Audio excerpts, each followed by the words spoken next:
1000 AD. Okay, that makes a little bit more sense. You're already more knowledgeable. Let me read you a quote, first of many quotes in this video. It is the 41st millennium. For more than 100 years, the Emperor has sat immobile on the golden throne of Earth. He is the master of mankind by the will of the gods, and master of 1,000,000 worlds by the might of his inexhaustible armies. He is a rotting carcass, writhing invisibly with power from the dark age of technology. He is the carrion lord of the Imperium, for whom 1,000 souls are sacrificed every day so that he may never truly die. To be a man in such times is to be amongst untold billions. It is to live in the cruelest and most bloody regime imaginable. Jesus. These are the tales of those times. Forget the power of technology and science, for so much has been forgotten, never to be relearned. Forget the promise of progress and understanding, for in the grim, dark future,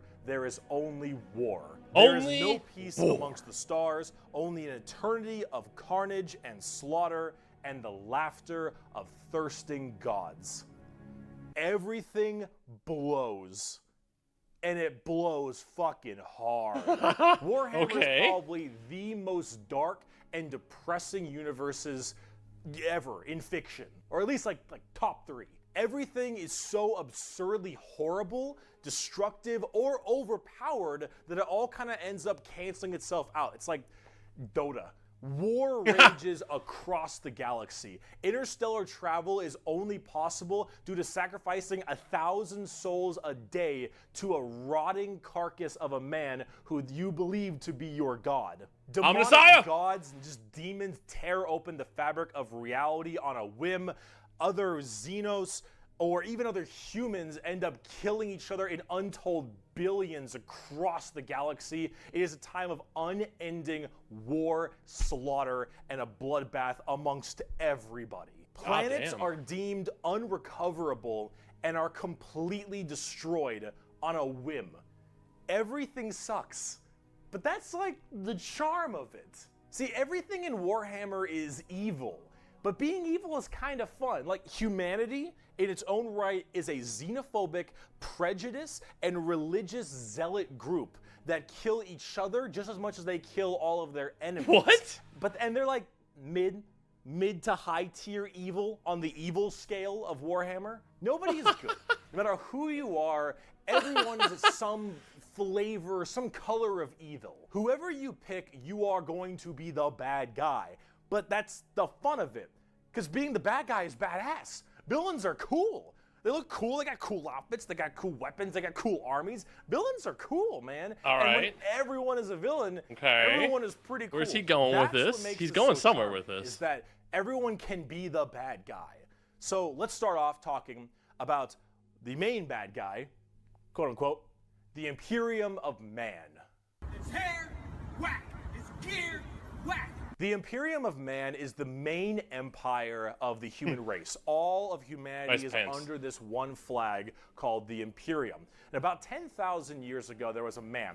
He was the Emperor of mankind, a 10-foot-tall psychic demigod who led humanity across the stars to colonize tons and tons of worlds, create superhuman soldiers, and really bring humanity into a new age. This man, the Emperor of Mankind, was a psyker. And a psyker is like a magician of sorts.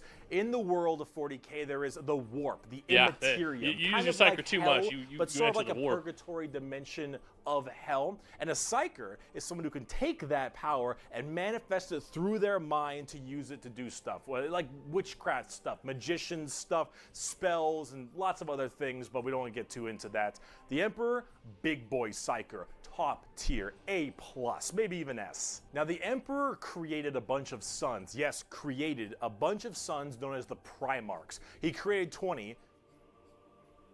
18 Primarchs to have them lead all of the different legions of what about the other two? I want to know now. What about the other two? And plans to help colonize and bring it out. These Primarchs are basically like little versions of the Emperor. Not all of them are Psychers, but a lot of them are very, very powerful, and they lead his special Space Marine legions. Then this big clusterfuck happened called the Horus Heresy, where the Emperor's favorite son, the Primarch, Horus, ended up joining Chaos and leading 9 of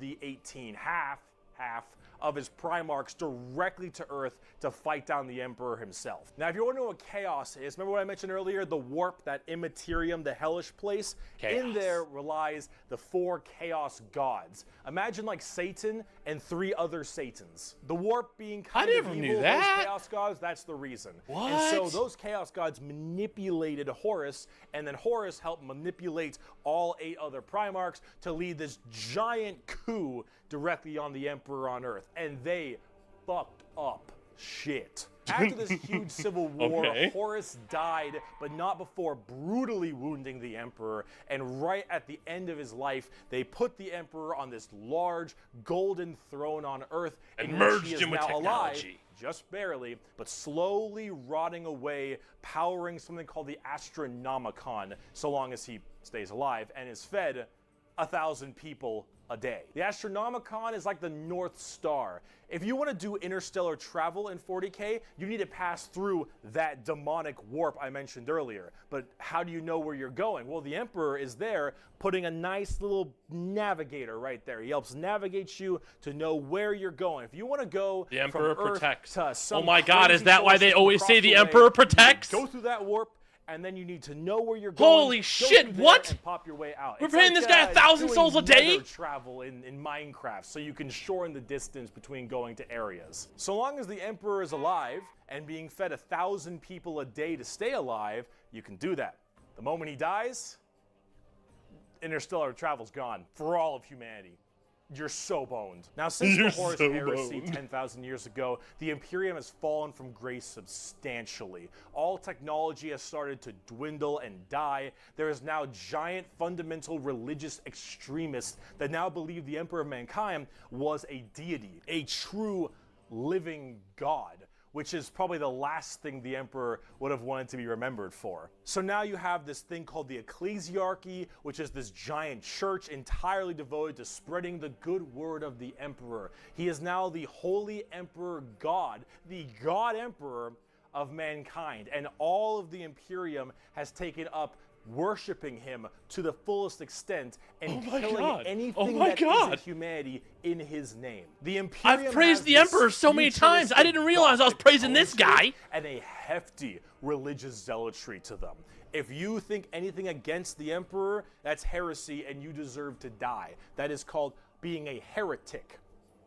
Heretics die in 40K. There is no such thing as freedom of religion. There is no such thing as freedom of speech, so long as you are against the Emperor. There is no such thing as any kind of tolerance. Everyone is a religious zealot. Some more than others, but no matter what, you're preaching that good word. So right now, everyone in humanity is trying to expand their empire across the stars. If you are a heretic, someone who doesn't believe in the Emperor, you are deserving of death. If you believe in the Chaos Gods, you are also a heretic and you deserve death. If you are an alien race of any kind, you are a filthy Xenos and you deserve death as well. So long as the murder continues and humanity expands. No wonder why they need 1,000 souls a day, bro. Everyone's a heretic. It makes complete sense. The largest fighting force of this Imperium is my personal favorite faction, and the first faction we will discuss, the Astra Militarum, or also known as the Imperial Guard.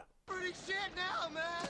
You finished? That's it, man. Game over, man. The Imperial Guard is the main fighting force of the Imperium. Hoorah! And in a world of horrifying creatures, galactic monstrosities, the literal demons themselves breaking through the fabric of time to kill you, the Imperial Guard are untold billions of regular men and women wearing modern day like flak armor with a laser rifle. This is the humble las gun, the main weapon of the Imperial Guard. It fires superheated plasma lasers at an extremely fast fire rate. It is reliable, never jams. It can blow off limbs, giant holes in concrete. It is overall an extremely devastating weapon in modern day.